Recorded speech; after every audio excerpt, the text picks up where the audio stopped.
কলিজার টুকরা যুবক ভাইয়েরা, যাদের জন্য তুমি রাতকে দিন করলা, দিনকে রাত করলা, সবার তোমার পর হয়ে যাবে, কেউ আপন হবে না রে ভাই। আজ তুমি মৃত্যুবরণ করলে তোমার জানাজা কাফন দাফন দেওয়ার জন্যে তোমার আপন জনেরা, স্ত্রীরা, ভাই বেরাদর সবাই বলবে তাড়াতাড়ি কাফন দাও, কাফনের ব্যবস্থা করো। যাদের জন্য তুমি এত কষ্ট পরিশ্রম করলাম, 10 বছর 20 বছর 30 বছর প্রবাস জীবন কাটায় দিলা, তারা তোমার লাশটা ডাইনিং রুমে বাইর করে দিবে, রুম থেকে বাইর করে সামনের রুমে নিয়ে আসবে, খাট থেকে নামায়া মাটিতে তোমাকে শুয়ে দিবে। তোমার সন্তানেরা, আপনজনেরা বলবে আর দেরি করা যাবে না, লাশটা তাড়াতাড়ি কাফনের ব্যবস্থা করো, গোসলের ব্যবস্থা করো। ও কলিজার টুকরা যুবক ভাইয়েরা, দিলের কান লাগায়া একটাবার কথাগুলা মনোযোগ দিয়ে শুনো রে ভাই। আপনি আমি যেই দিন দুনিয়াতে এসেছিলাম, এই দিন নিজের গোসলটা নিজে কোনো করতে পারি নাই। আবার যেই দিন দুনিয়া থেকে চিরদিনের জন্য চলে যাব, যেই দিন আমাদেরকে শেষ গোসল দেওয়া হবে, ওই দিনও আপনি আমি নিজের হাত দিয়া নিজের গোসলটা করতে পারবো না। সবাই আমাদেরকে গোসল করায়া কাফন দাফনের ব্যবস্থা করায়া তারপরে পরকালের পাড়ি জমাতে হবে, ওই কবরের দিকে রওনা হয়ে যাবে। সন্তানেরা, আপনজনেরা দেরি করবে না, এক মুহূর্তের জন্য বিলম্ব করবে না।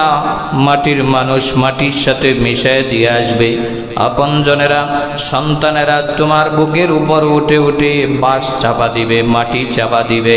ওই বাঁশঝাড়ের নিচে গাছতলায় বাঁশতলায় তোমার জন্য তোমাকে চিরনির্দায়িত করে রেখে আসবে।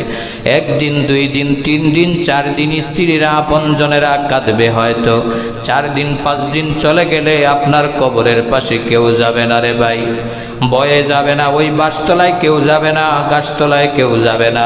1 দিন 2 দিন 3 দিন 4 দিন হয়তো তোমার লাশের অস্তিত্ব থাকবে। 4 দিন 5 দিন যখন চলে যাবে, যেই শরীরে দামি দামি পারফিউম ইউজ করেছ, যেই শরীরে দামি দামি সাবান লোশন ইউজ করেছ, ওই দামি শরীরটা নষ্ট হয়ে যাবে, পোকা মাকড়ের খাবার হয়ে যাবে, সাপ বিচ্ছুর খাবার হয়ে যাবে। ওই অন্ধকার কবর তো সব সময় ডাক দিয়া বলে, আমি পোকামাকড়ের ঘর, আমি সাপ বিচ্ছুর ঘর। আনা বাইতুল ওয়াহদা, আনা বাইতুদ দূর, আনা বাইতুল ওয়াহদা। এইভাবে কবর ডাক দিয়া বলে, আমি একাকিত্বের ঘর, আমি অন্ধকার কবর, আমি সাপ বিচ্ছুর ঘর, পোকামাকড়ের ঘর। রে কলিজার টুকরা যুবক ভাইয়েরা, একটাবার দিলের কান লাগায়া কথাগুলা শুনো। তোমার মতো কত যুবক দিনের বেলা বাইরে হয়ে যায়, লাশ হয়ে ঘরে ফিরে আসে। তোমার আমারও শেষ ঠিকানা কখন হয়ে যাবে, শেষ ডাক কখন আসবে বলতে পারবো না। আজরাইলের সাথে কখন সাক্ষাৎ হয়ে যাবে বলতে পারবো না। এই জন্য আমার প্রাণের ভাইয়েরা, কবরের প্রস্তুতি নিতে হবে, মৃত্যুর প্রস্তুতি নিতে হবে। এই রমজানে শেষ সুযোগ আল্লাহ দিয়েছেন, রমজান সারা বছরে আর সুযোগ পাওয়া যায় না।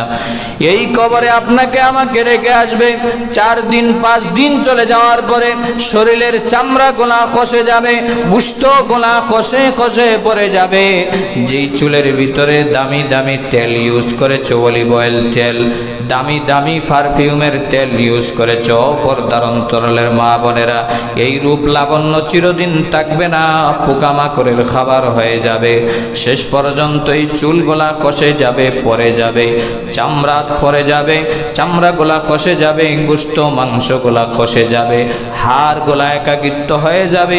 এই হাড় গোলা এক পাজরের হাড় অন্য পাজরের সাথে এমন ভাবে ধাক্কা মারবে, এমন ভাবে পাজরের হাড় গোলা ডুববে, মায়ার নবীজি বলেন কবরের মাটির চাপে এমন ভাবে পাজরের হাড় চাপ দিবে, যত নারী বুড়ি সহ যা কিছু আছে, মায়ের দুধ যত খাইছে সব কিছু এক ধাক্কাতে এক চাপে সব বাইর হয়ে যাবে। এই জন্য আমার প্রাণের ভাইয়েরা, চিন্তা করো, ওই কবরে সবাইকেই যাইতে হবে। এই দুনিয়া চিরস্থায়ী নয়, আজ আছো তো কাল থাকবা না। দুনিয়া কারো জন্য চিরস্থায়ী নয়।